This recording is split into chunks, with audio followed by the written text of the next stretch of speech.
So I'm just going to quickly introduce our moderator, Susan Gilbert, who works very closely with me at the Hastings Center. She's our public affairs editor with a long history of journalism, which you can read about in your bios, and she'll get us started and introduce the panelists. Thanks, Mary. Hi. I imagine that many, if not most of you, became journalists or want to become journalists because you want to write about great stories. You're interested in what happened, but also in what's new, but also what it means. What are the implications? Just because we can do something, should we do something? How do you, and if we do it, how do we do it responsibly? And this is just another way of saying, what are the bioethical implications of these stories, particularly if you're talking about medicine and health and technology. The previous panels talked about some of the bioethics topics that make up those stories, conflicts of interest in medicine and research, personalized genomic medicine, organ transplantation, end-of-life issues, assisted reproduction, synthetic biology, privacy and genetic information.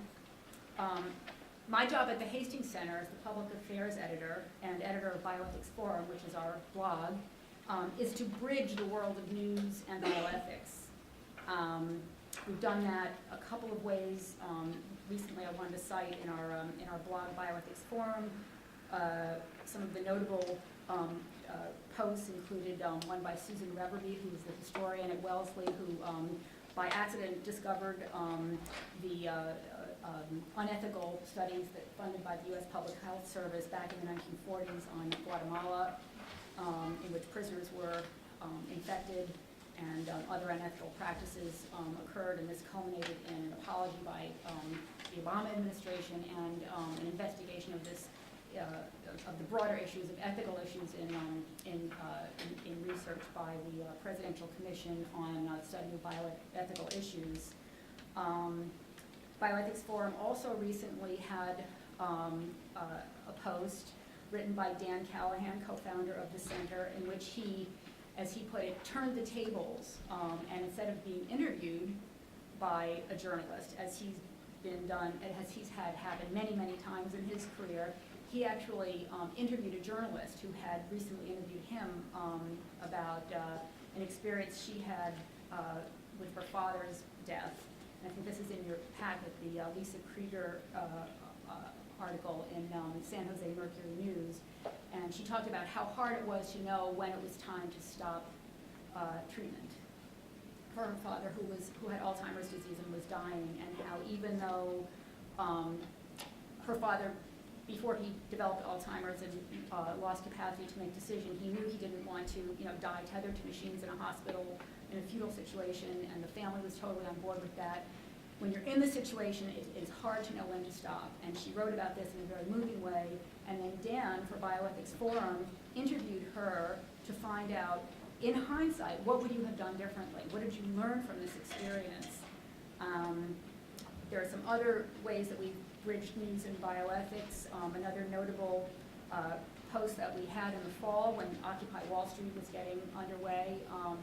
One of our research assistants, who's here right now, actually went down to Wall Street, Susan Cotton Park, and just sort of poked around and was interviewing people. And he found some healthcare workers who had come here, in one case, from as far as Colorado. This was before there were Occupy movements, like in every city, when New York was the only one. And he found somebody who came here because this person was noticing that even middle-class patients were having trouble getting treatment and paying for it, and to this doctor, that was an injustice that really needed attention, and then coming to Occupy Wall Street was this person's way of bringing attention to that issue.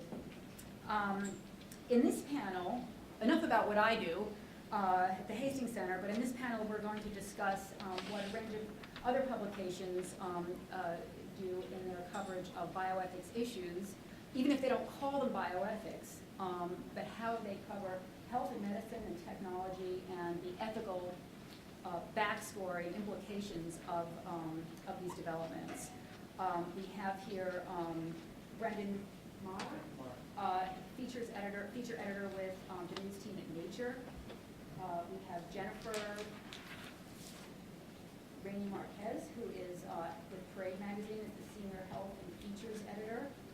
And we have Ron Winslow, who is at the Wall Street Journal.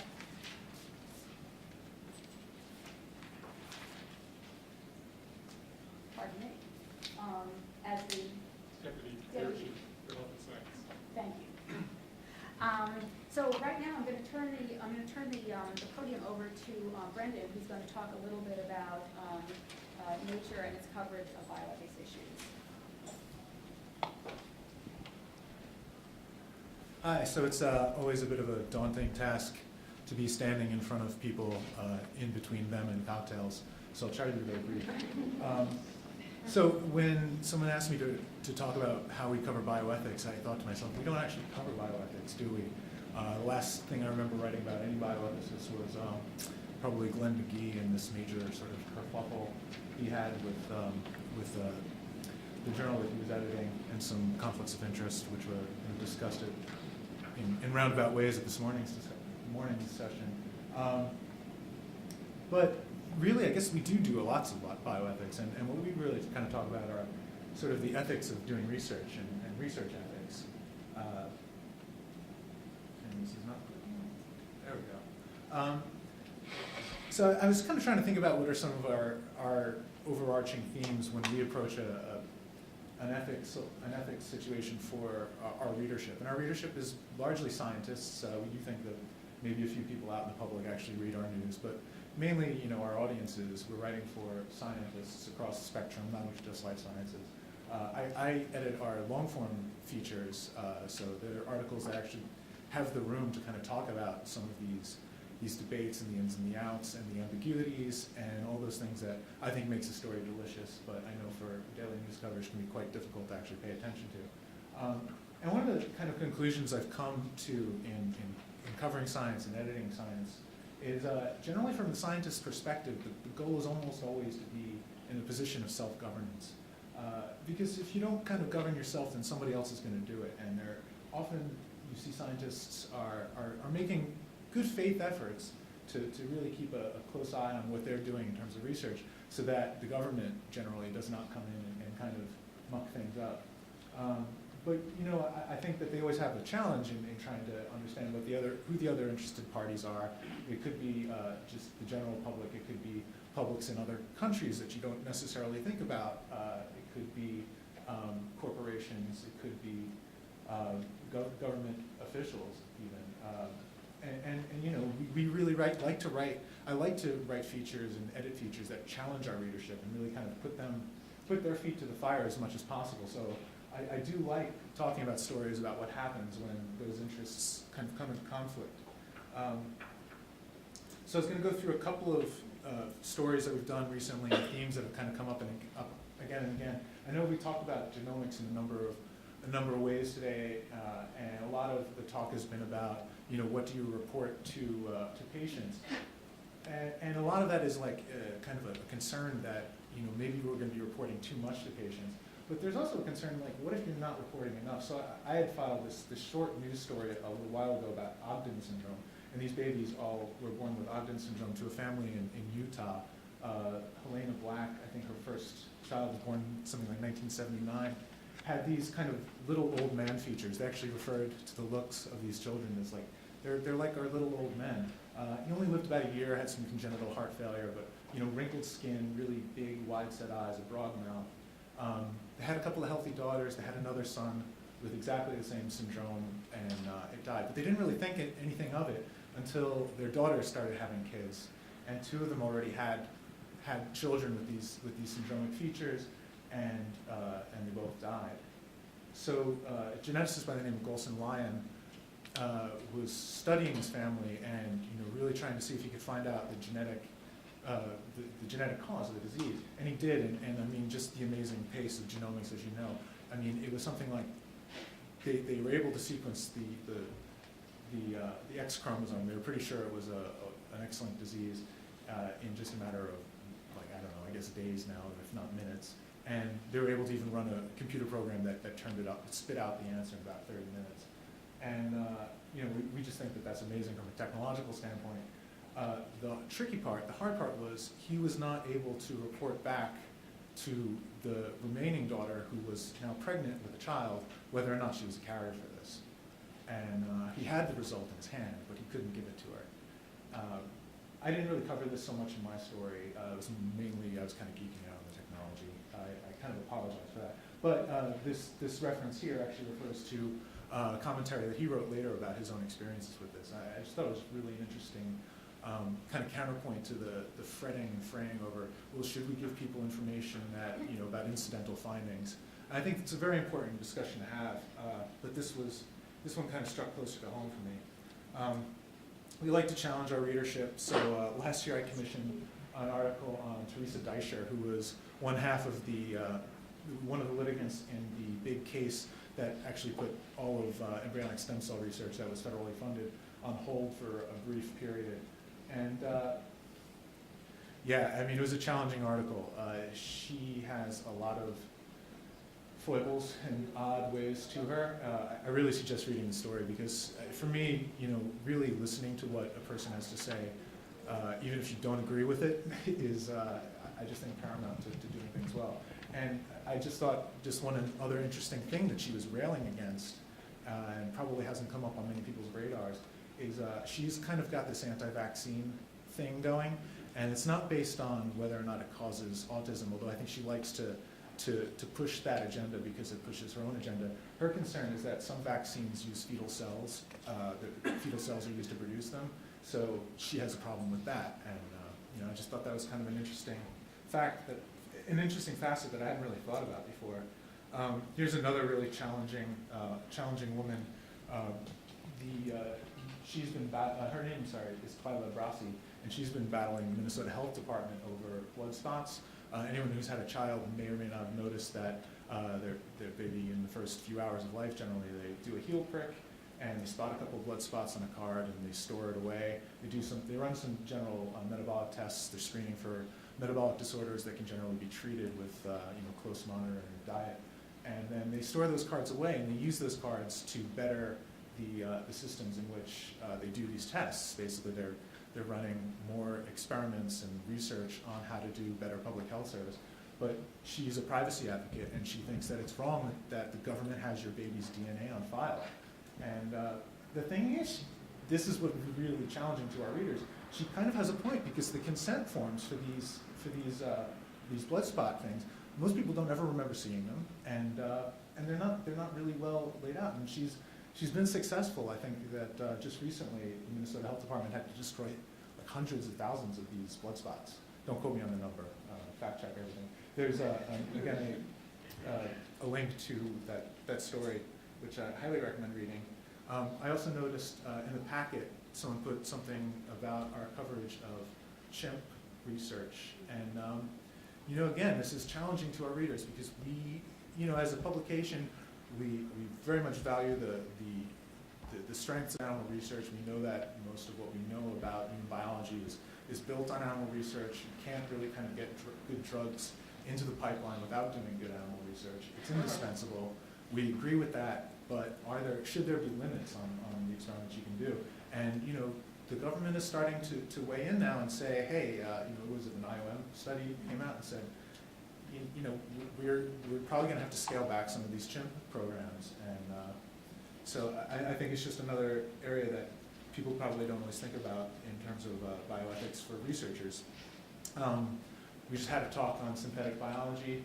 I kind of agree with our previous speakers' take that it is not really that different from genetic engineering. Kind of involves just sort of mucking around a bit more on an unprecedented level. This was a comic book that Drew Endy and some of his colleagues put together introducing synthetic biology. And you could see how right off the bat he knew he had to kind of make this seem like an attractive, fun thing. And I don't really worry about it so much, and I think that was kind of the sense I was getting from our speaker. I'd love to talk with him more. Maybe I'm kind of misrepresenting his feelings on it.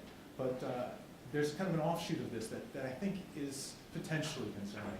And that has to do with do-it-yourself biology. You know, now anybody can kind of pick up a pipetter, get a PCR machine, make a PCR machine, and start playing around and doing potentially fantastic things, but also potentially dangerous things. So I always try in my talks to do a little bit of data. I'm sorry, I'm probably running long already, aren't I? I try to do a little bit of data. So this was my only data slide. Scott Hensley posted this on Facebook. I actually did find who the person who took the picture is. It's Jerry Abaum at zenfolio.com, and he did give me permission to use it. Since this is an ethics meeting, I figured it was important to make sure I got permission. And it's nice. I like, he actually has, you know, some data being presented here. It wasn't his experiment, he took a picture of it. But there's, you see a nice little dose curve when they were giving this substance called pure evil to a pregnant teddy bear. And you see here arms and legs are kind of switched, and you have just a more and more teratogenic features showing up with the dose until at this is about 1,000 parts per million, you have kind of an aborted bit of stuffing. And what I actually really liked about this was in the conclusions, they said that they did a cost-benefit analysis that strongly skewed towards, holy crap, don't use this stuff. And I thought, well, gee, you know, that's actually a fairly responsible cost-benefit analysis. And we always worry, are scientists really well equipped to do this? We were talking about conflicts of interest this morning. And often, you know, the interest of the scientists is to publish, to get published, to get more credibility, to prove their theories. And, you know, if they're looking at that at the cost of, you know, what happens if this escapes via bioerror or bioterror or whatever you want to call it, you know, I don't know that scientists are really well equipped to do that. And it's something we're obviously coming into. We're coming into a lot of challenge with right now, like literally today. NSABB is talking about whether 2 papers on mutant H5N1 should be published. One of them would be in full disclosure in Nature, if it is published in full or in redacted form or however things turn out. And I just think this is actually one of the most interesting and amazing situations that bioscientists have found themselves in a long time, probably since Asilomar. And a lot of the similar themes have come up. There was a moratorium, and you know, now we're looking at, you know, should research actually be done? I think that's kind of the most important question to be asking right now. I could probably talk about this all day, but I'll just turn it over to my other speakers. Those are the kinds of things I think are interesting, and that's it. Cheers, guys. Jennifer? No visual aids.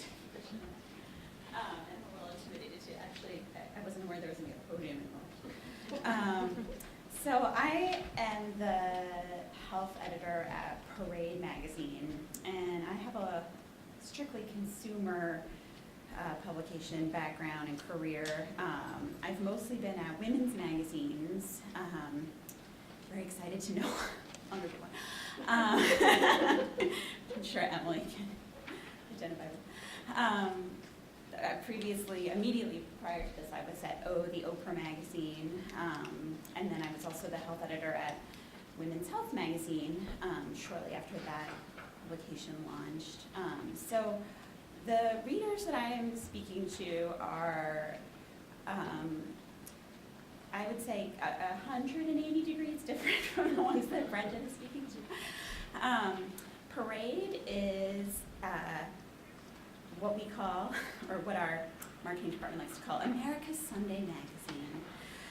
And we're delivered with about 700 newspapers still every Sunday. So we have an extremely large readership.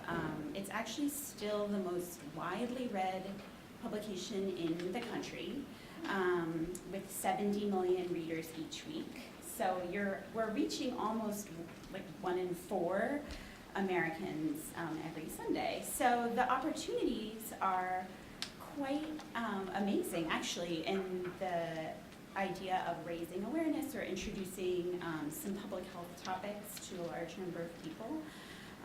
But we are limited by not only our small size, we're a very skinny little magazine, but also just you know, the fact that we are aggressively general interest. And you know, health is, I would say, one of 4 pillars of the magazine. The others are, celebrity and entertainment and politics and, general narrative.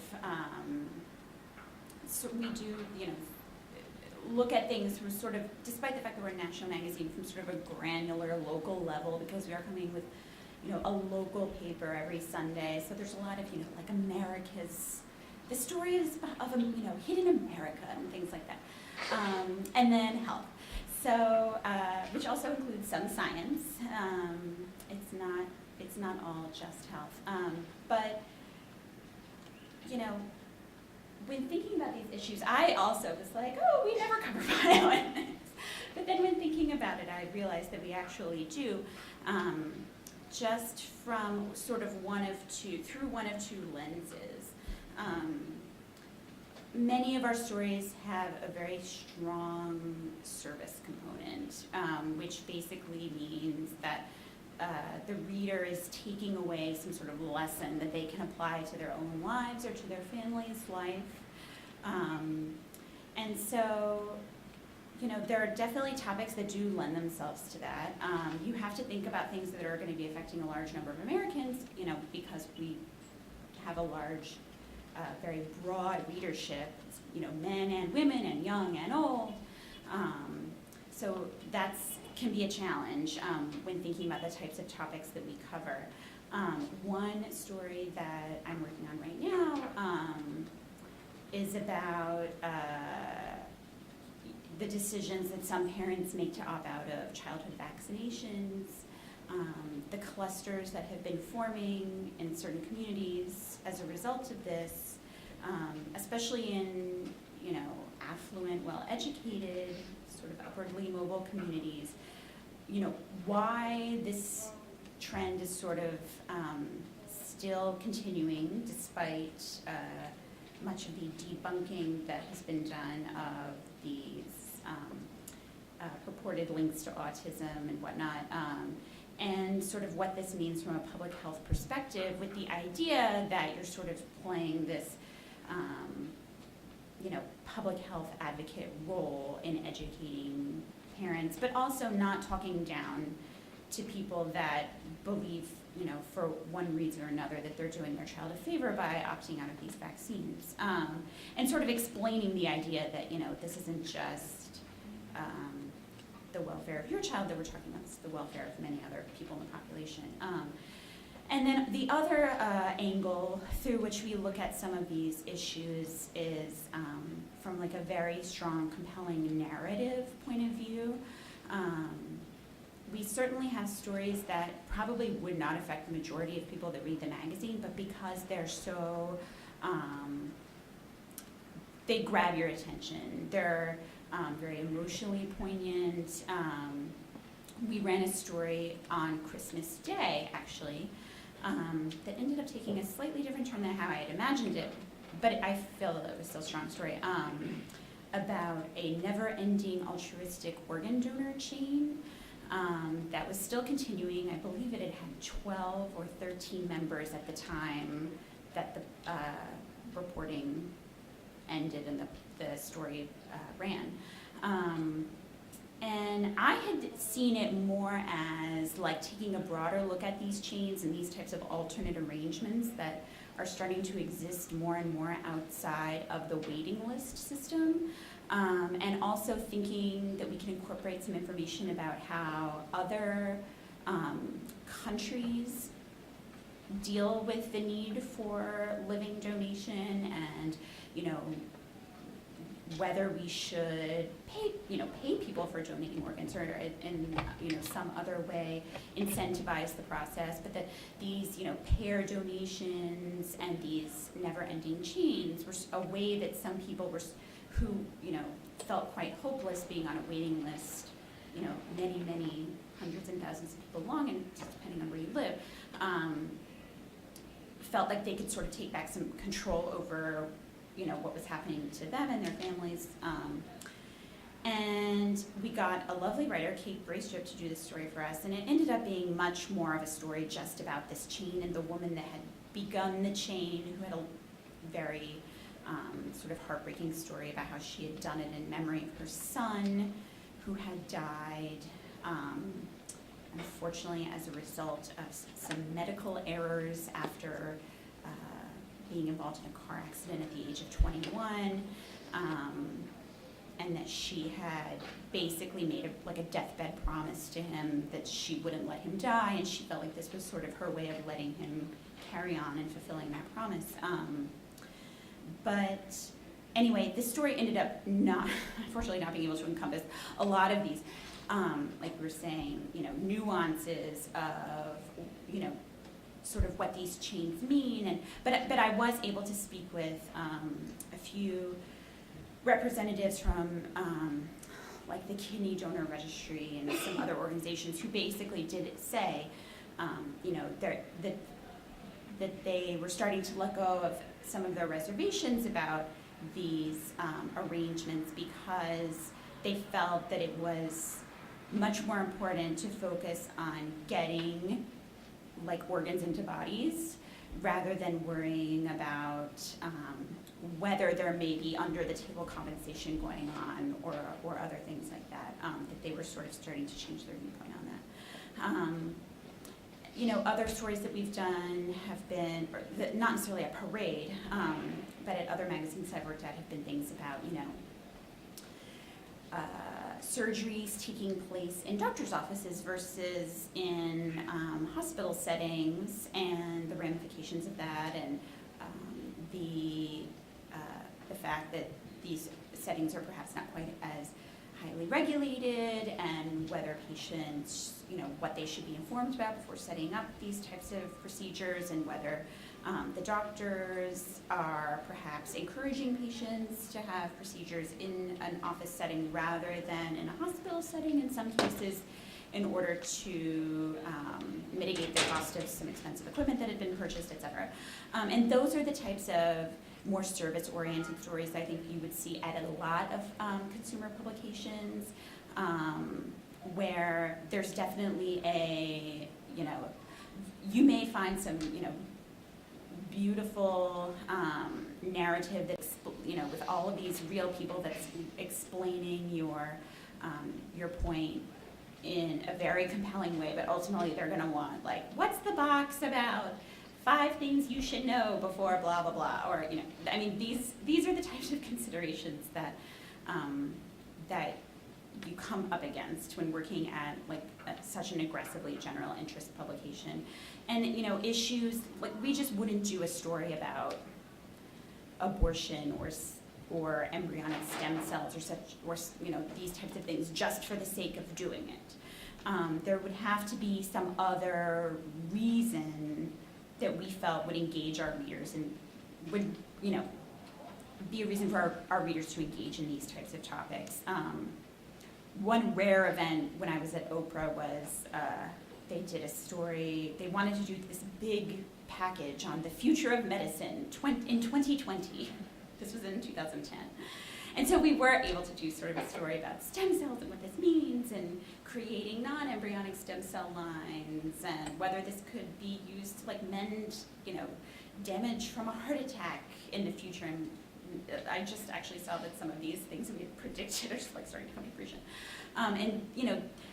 Rarely you'll have an opportunity to do a story like that for a women's magazine or a consumer magazine, but for the most part, I think you need to think through one of those two lenses when pitching stories. Because if it's a wonderful story, then the magazine's going to want to run it because people are going to want to read it, whether it affects them or not, directly or not. And if it's a story that has a very strong consumer service angle, especially if it's a story that hasn't been reported endlessly, then the magazines are going to want to run that too, because they feel like it's information that their readers need or could use, and that would be surprising to them. So, thanks.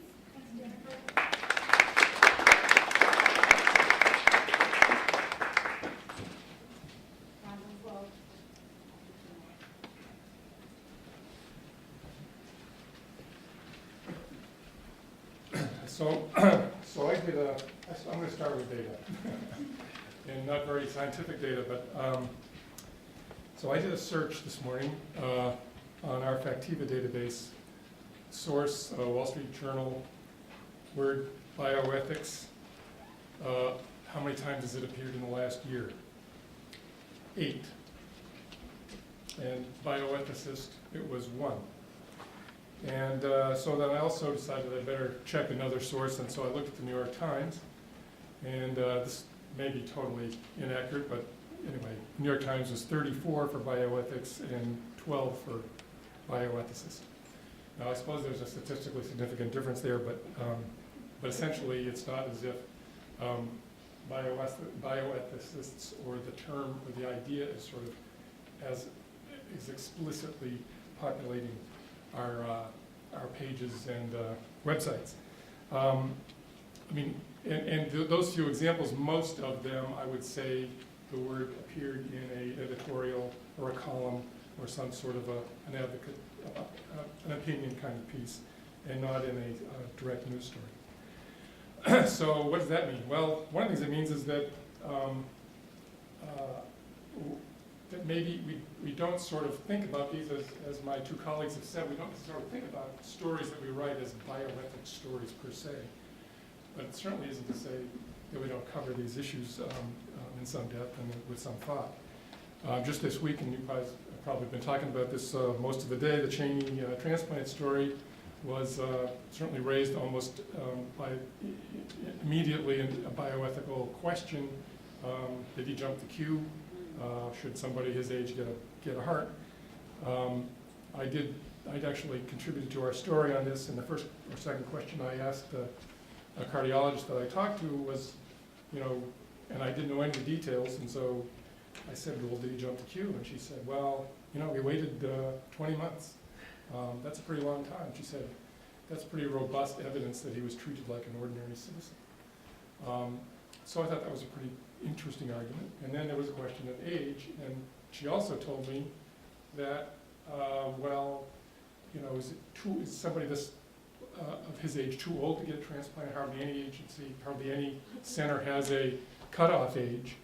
And recent research has indicated that older people might qualify for older hearts. So if I get a donor, a 55-year-old donor, his or her heart would probably not be suitable to a 40 or 50 or even 60-year-old patient, because those folks would be expected to live longer if all went well. But the older hearts are more suitable to older patients, and there's a lot of research going on there. So, I mean, to some extent, any of the sort of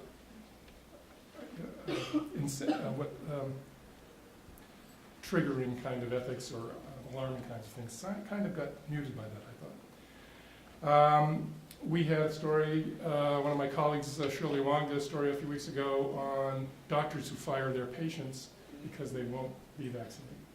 Sort of the flip side of the story that you were talking about. Certainly, I don't know whether she quoted a bioethicist or not, but anyway, but certainly the implications there are pretty obvious. I did a piece on regenerative medicine that ran a couple weeks ago. You guys actually did a story on this back in August, of a Yale doctor who's seeding a biodegradable scaffold with the patient's own bone marrow cells to grow a vessel around the heart, because the baby was born with a half a heart. And it's as a way to replace a Gore-Tex conduit and enable this baby to grow his or her own vessel, so that the vessel would grow with it. So, there's all manner of issues. It wasn't stem cells or embryonic stem cells. And I didn't get into this, but here was the interesting thing that did occur to me in the story. This young girl, she was 3.5 years old when she had it. She lived in Bridgeport, Connecticut. English was her family's second language. Very modest means, very, very modest neighborhood. Not the kind of person that you would actually think would actually even have access to this sort of science. And the doctor told me, that really important now for the first family for this experiment that he's doing, be smart, be really understanding the science, understanding the risks, really get to it. They were incredibly eloquent. But you could raise the question, I mean, is there a certain amount of exploitation? This doc needs his family to, needs a patient to sort of push his own experiment and his own career and that sort of thing. I didn't think any of those elements were legitimate, and I think we need to be real careful in some of these stories to not impose our own ethical judgments or our own ethical questions. They need to emerge from a story. They can't just be something that we say, well, I wonder what the ethical implications of that. So I didn't go there with that, and don't think I need to, but still those issues were there. So those are a couple of the recent ones, and I want to bring up one other one that I have to say is one of my all-time favorite stories, which is kind of a weird thing to think about it. It ran 10 years ago, and it was a story about one patient, one hospital visit of 34 days, and a bill of $5.2 million. And I'm just going to read you a couple paragraphs from the story. The patient is a 69-year-old retired prison guard, had developed a rare disorder much like hemophilia. The only remedy was a complex regimen of blood proteins and other drugs that doctors hoped would halt his internal bleeding and restore his body's ability to clot. Within days of his admission to Duke's, this was at Duke University, 16-bed intensive care unit, he was going through IV bags of clotting factor at a rate of $30,000 every 4 hours. The staff started calling him the $1 million man. Just getting the drugs to his bedside became a huge logistical challenge, involving pig farms in England, a biotech plant in Denmark, and midnight trips to the local airport, where Duke staffers met planes flying in fresh shipments of medicine. Doctors, pharmacists, and nurses went to great lengths coordinating his care to make sure the highly perishable drugs were used with maximum effect and minimal waste. This was like a transfer of gold from Fort Knox, said Peter Cusin, one of the intensive care doctors. Their treatment decisions had implications well beyond the fate of their patient. His extreme use of blood factors exacerbated a global shortage of one medicine, posing a risk that others needing it would be denied. And the case wreaked budgetary havoc as Duke Medical Center was in the midst of a cost-saving initiative. There was little likelihood that reimbursement from Medicare and a private plan would cover all of the hospital's costs. It was clear this was going to have an impact on our profitability, says William Fulkerson, Chief Medical Officer. At the same time, he adds, it was clear we were going to do what was best for the patient.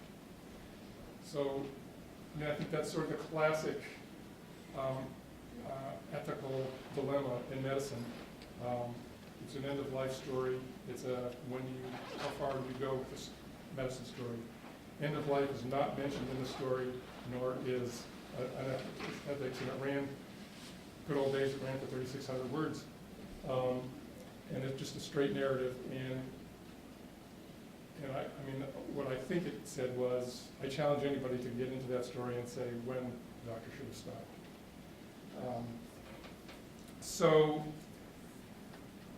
my conclusion about this is, or at least conclusion, but a couple of observations, is that bioethics is an issue that can inform our stories, and in some cases are at the heart, they bring tension points to stories, they bring drama to stories, and so when you find these ideal examples of, of these sort of conflicting forces, and sometimes, sometimes there's good and evil, but most of the time it's just a choice between two, perhaps, saying this, Jennifer, two good decisions or two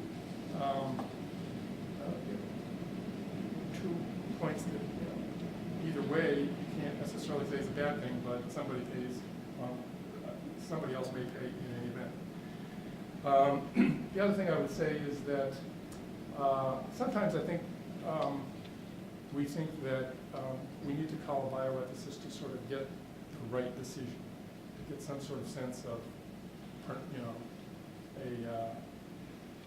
to lead us, that they have some sort of clear vision or message or something, or inside track on knowing what's right in these really difficult decisions. And of course, mostly what they can help us do is frame them. And I also think sometimes, in an advocacy standpoint, people enlist them to similarly give legitimacy to a point of view more from a political perspective or persuasive perspective than necessarily the truth. Anyway, it's fascinating to go back and look at some of the stuff and see just how this issue plays. And no matter whether you quote folks or not, I think it is a great way to tell stories, to find tension in stories and drama that really reveal the difficulties in some of the issues that affect us in medicine and science. So, thank you.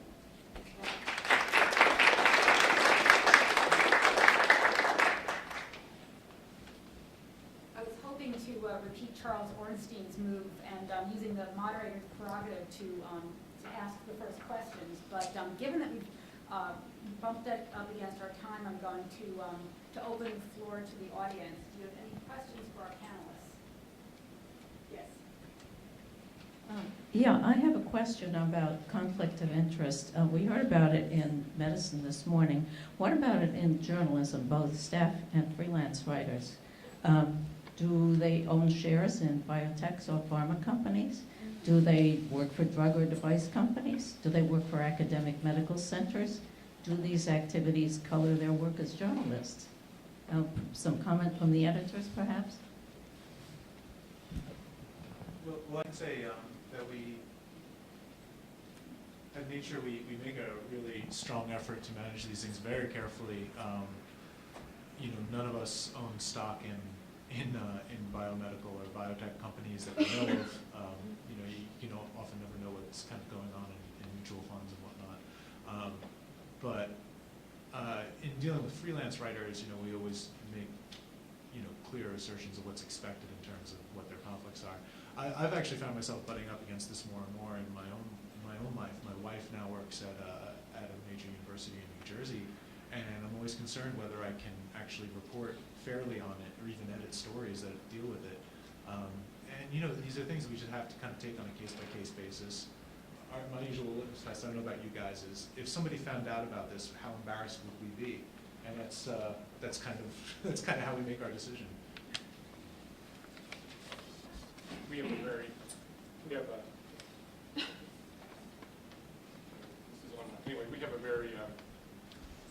strong conflict of interest policy that is much stronger than doctors and researchers' based. So we can't invest in any stocks in companies we cover or industries we cover, subject to the mutual fund. I mean, if we have a 401k that's in a mutual fund, that's not restricted. We can't short sell. There's just all manner of rules that we have.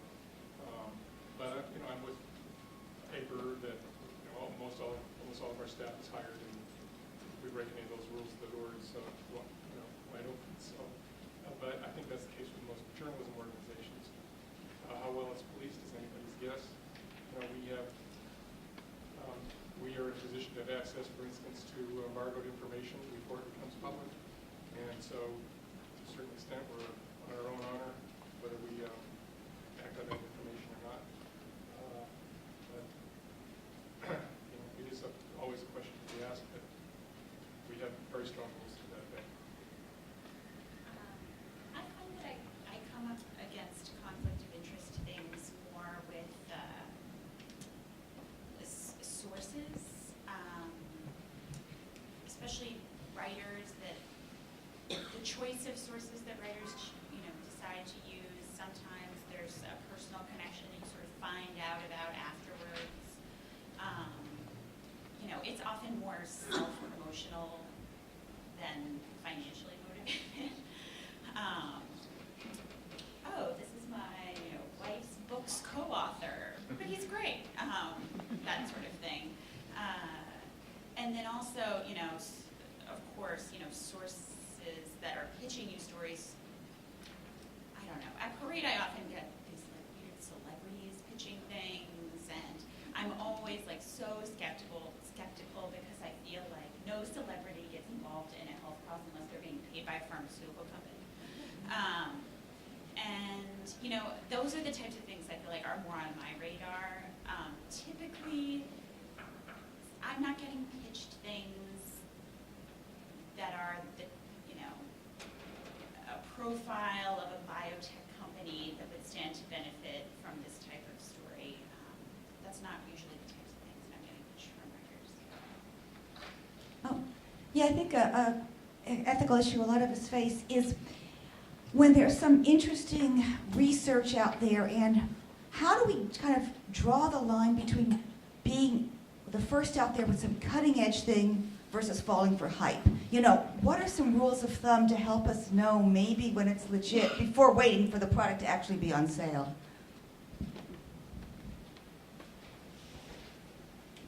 Do you want to address that question to anybody? All three of you, I mean, whoever. So the question is, how do you know whether to write about something that hasn't, a product that hasn't come out yet? Well, I mean, it's even way before that. It's when there's promising research, hasn't gotten to the FDA or anything like that, but, it could be, you could be the first one reporting something cutting edge that's really exciting and is going to develop versus falling for some hype, or not even intentional hype, but just it's going to fall flat, and that's always the risk. And I accept that, but it would be lovely to have here your guidelines or rules of thumb, or what helps guide you in knowing when to cover something like that. Well, I would say it's always good to be first as long as someone else is second. And I have to say procrastination has saved me on many occasions.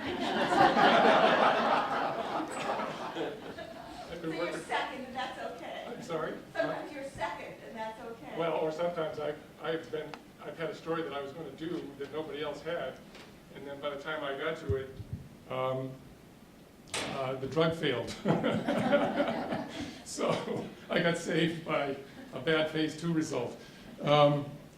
It's a really tough question, and I guess my main rule of thumb on this, and I think about this from the perspective of being at the Wall Street Journal, and not only to mislead, or hype something for readers who might think about a treatment, but small companies that have, or $2 stocks that hope that, a little bit of credibility in the journal will boost them down the road. And sometimes I worry that I spend way too much time worrying about that. But I guess what I think about in this case is whether the technology or the idea that I'd like to write about or I find interesting represents something broader than itself. And so that you can use it as a vehicle to write a broader story or write about an issue.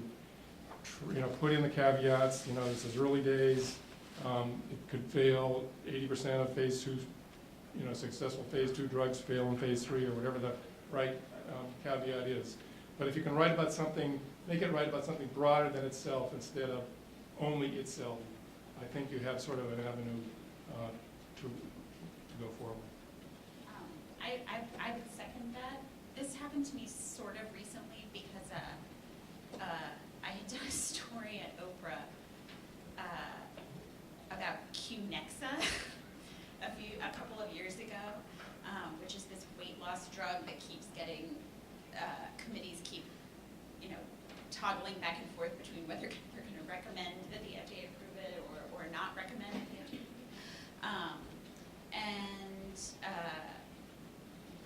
Back when they were not recommending the FDA approved it, I felt a little bit dumb about having written about it, but luckily it was as part of this sort of larger narrative, which was,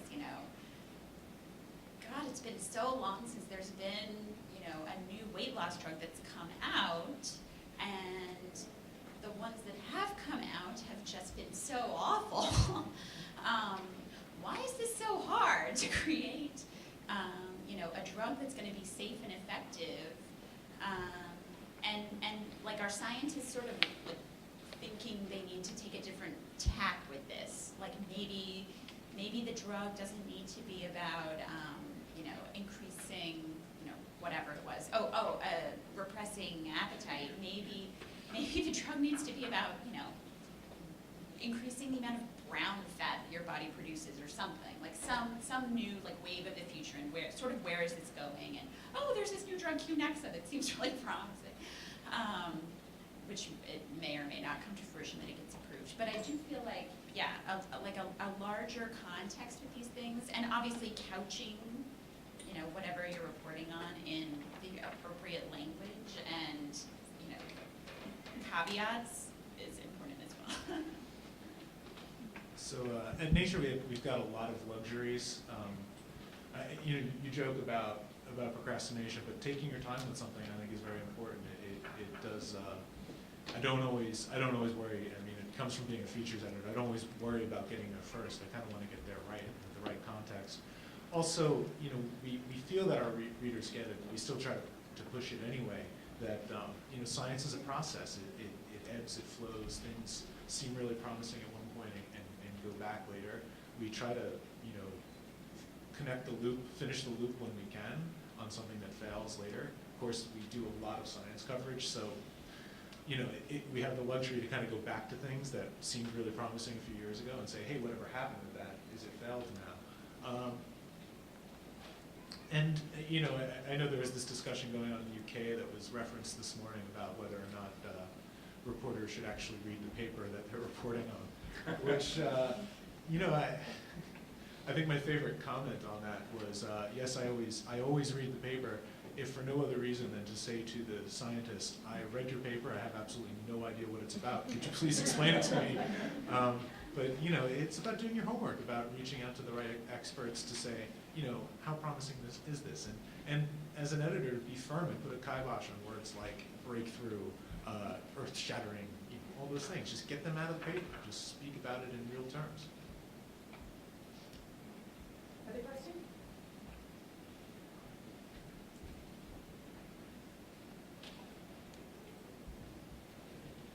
Hi, I have a question about social engagement with readers. A lot of stories that have a bioethical angle tend to generate very heated comments and responses from readers. And as journalists, we're not always expected to respond to every single one or even to most of them.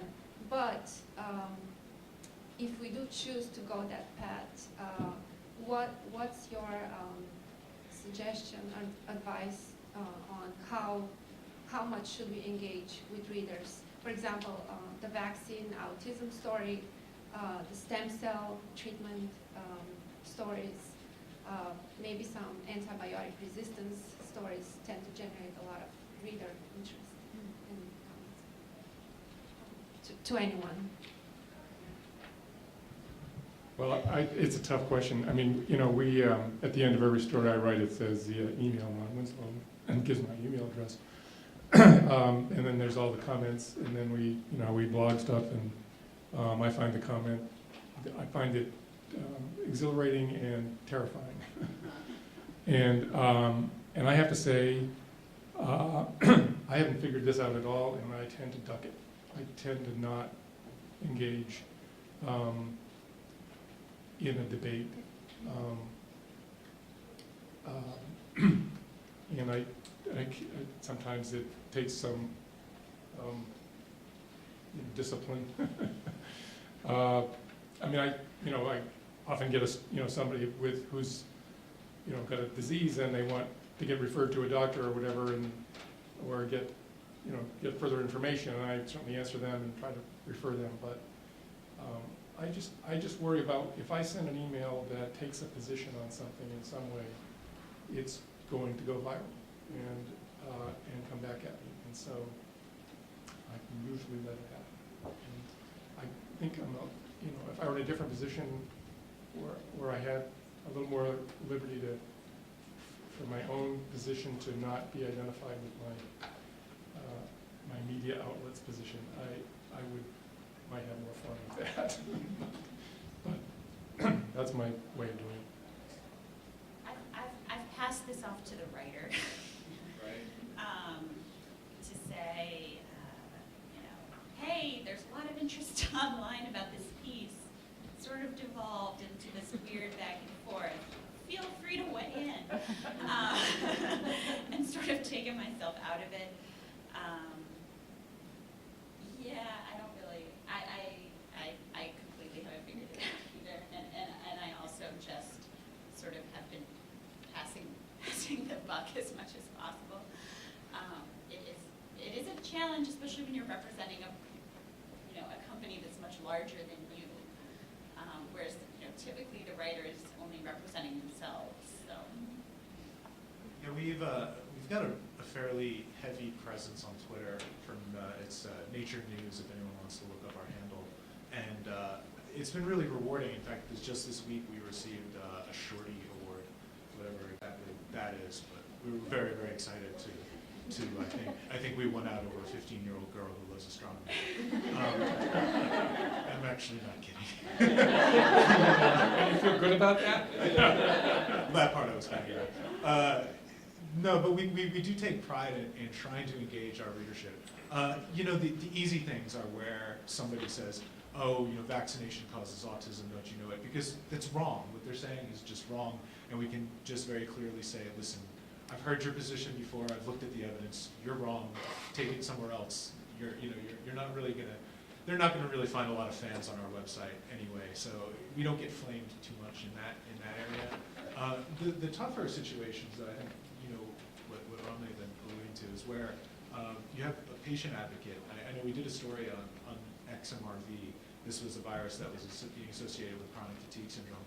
And if anyone knows this community well, it's that kind of classic example where the medical establishment has pushed people to learn more about their own health problems and educate themselves, and this community just really ran with it. And they're so hyper-educated, and every new theory they kind of jump on, and not all of them jump on every new theory, but every new theory is really scrutinized. It has many people who fall in love with it, and sometimes fall in love with it a little too much, and others who are very skeptical either way. But there was a researcher out in Reno who had made a finding that XMRV, this kind of mysterious murine virus, seemed to be responsible for it, and people were just in love with this idea. So we wrote a feature about her, showing where it was likely she'd made some mistakes, and it's turned out that she has.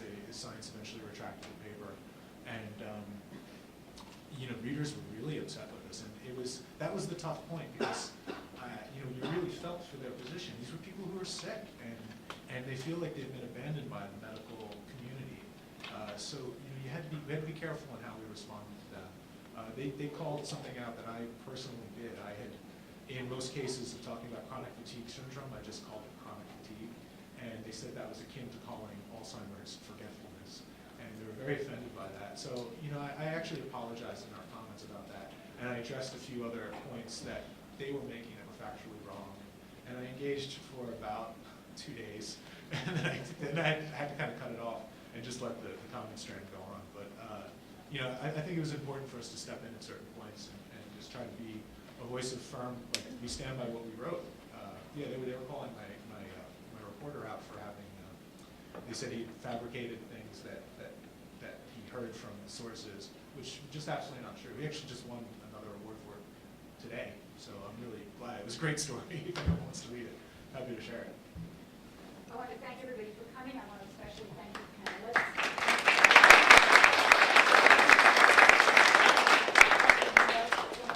Marquez and President Maher. I think that one of the many takeaways from this panel is that whereas bioethics may be the word that shall not be named in publications and general news publications, it's an idea, it's a concept that permeates much of the coverage of science and medicine and technology. Thank you for coming. We invite you to join us for reception afterwards. Thank you, Susan. A couple of just final comments. Yes, thank you indeed for coming, and thank you to all our panelists here and our panelists that have stayed for the day, and those who have left and can see this on film, that we're thanking them.